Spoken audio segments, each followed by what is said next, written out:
Hi, this is JP Morgan. Today on Slanted Lens, we're going to start a new series called One Light Portraits. I'm going to take my black background out on location. I want to do portraits of real people on location, emphasizing a single principle. I want to teach a principle at a time so you can understand the portrait process. But most importantly, we're going to get some great black and white portraits of individuals as we go out on location and explore One Light Portraits. Today our principle is the lens. I'm on a horse. So Isidro lives right around the corner from me. We live in horse country.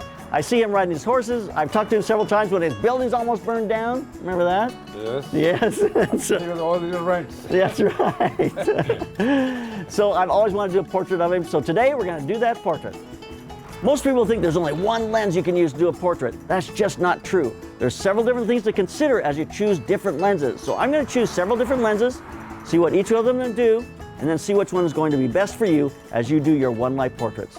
So here's our setup. First, I've got the Aperture Light Dome Mini 2, which is a very small round octadome, and it's got a grid on it. It allows me to kind of tilt it up and take and shadow some of the light off from his chest. Gives me a nice pool of light that kind of falls off. That's very pretty. It's also smaller, which gives me a harder light. I like that for this kind of a portrait. Black and white. I want hard, one light portraits that really accentuate the face. For the background, I've got a piece of duvetine. Duvetine is just a piece of fabric. You can get it at B&H, you can get it at fabric stores. I'm not sure if they're going to call it duvetine at fabric stores, but it's a non-reflectant surface, just sucks up the light and allows you to just give you a dark, dark background. So duvetine. Then we're just going to have a little reflector. We'll push that reflector in to kind of open up the light on his face. And I'm shooting this at 1/200th of a second at about f8 at 100 ISO. Those are my camera settings. But most importantly, what lens would I choose to do this portrait and why? Our settings are going to be absolutely the same for each lens. So let's shoot through these different lenses and just see how they affect the face and why I would choose one over the other. First lens is a 45-50. This is a Tamron 45mm 1.8. Why do people use this range 45-50? Because it's a very normal focal length. The camera now sees the same the way that your eye sees. It doesn't flatten the figure out. It doesn't distort the figure. It just looks very normal to what we see with our eyes. It's really a starting point for most people. Problem we may have though is our background. It's not a telephoto which brings the background in, which means I may have to bring my background closer or have a larger background to be able to use a 45 or 50mm lens. So let's get some shots with that Tamron 45 1.8. So there we've got the 45mm 1.8.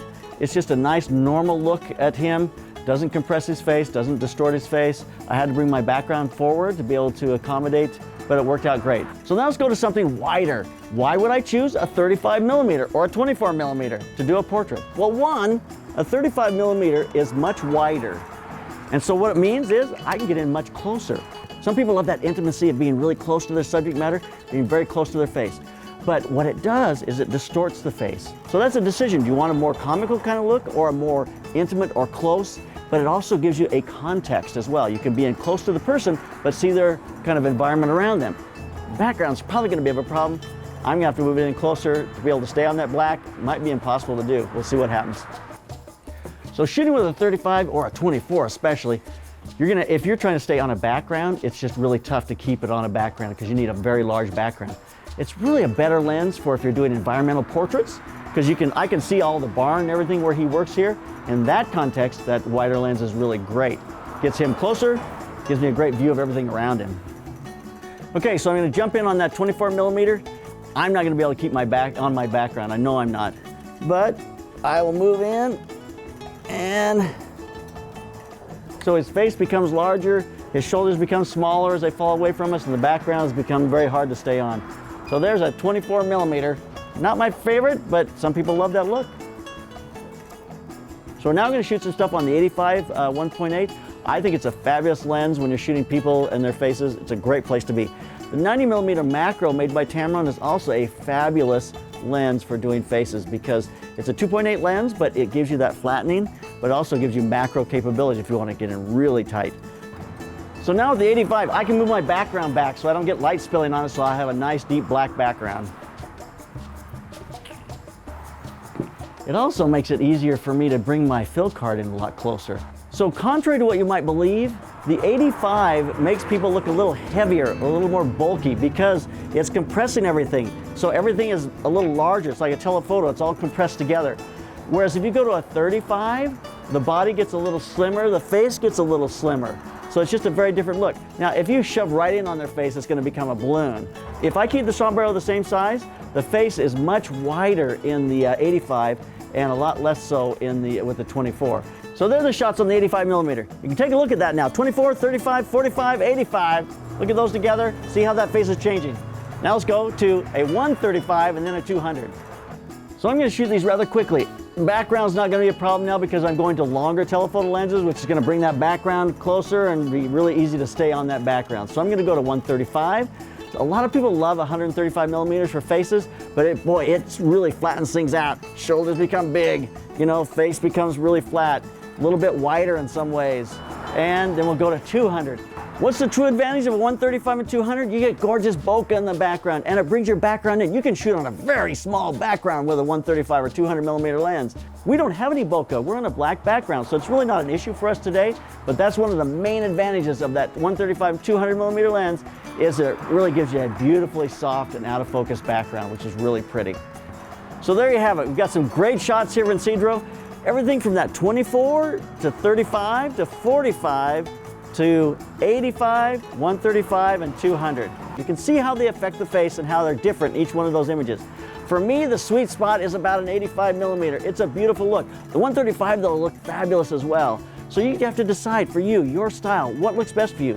So the answer to the question is, why or what lens would you use? It really depends on how you shoot, what you want it to look like, how large is your background, how much room do you have in the room you're shooting in. And if I'm in a very small room, I can't shoot with a 200mm lens because I can't get far enough away. Those decisions become a personal decision for you. But I just love that 85 to like 135. That's the area that I think looks fabulous for a face. I love this one light look because it just lets the face show you all the life and living that they've done in their lives. It's just a great look. So there's a look at those different focal lengths. This is a one light portrait focusing on what lens do I choose. And Isidro here says you should subscribe. There you go, subscribe to the Slanted Lens. The horse even did it. That means subscribe in horse language. Like us, follow us, do all those kinds of things, and keep those cameras rolling and keep on clicking. I'm gonna say keep those cameras rolling, and you say as loud as you can, keep on clicking. Keep on clicking. Oh, keep on cooking? Clicking. Oh, clicking, okay. Keep on clicking. Cracking. Clicking. Yeah. Okay, so remember, subscribe to the Slanted Lens and keep those cameras rolling. Ripping. And keep on clicking. Why you don't tell me what I have to say? All right? Which I can start at the... Right. You see?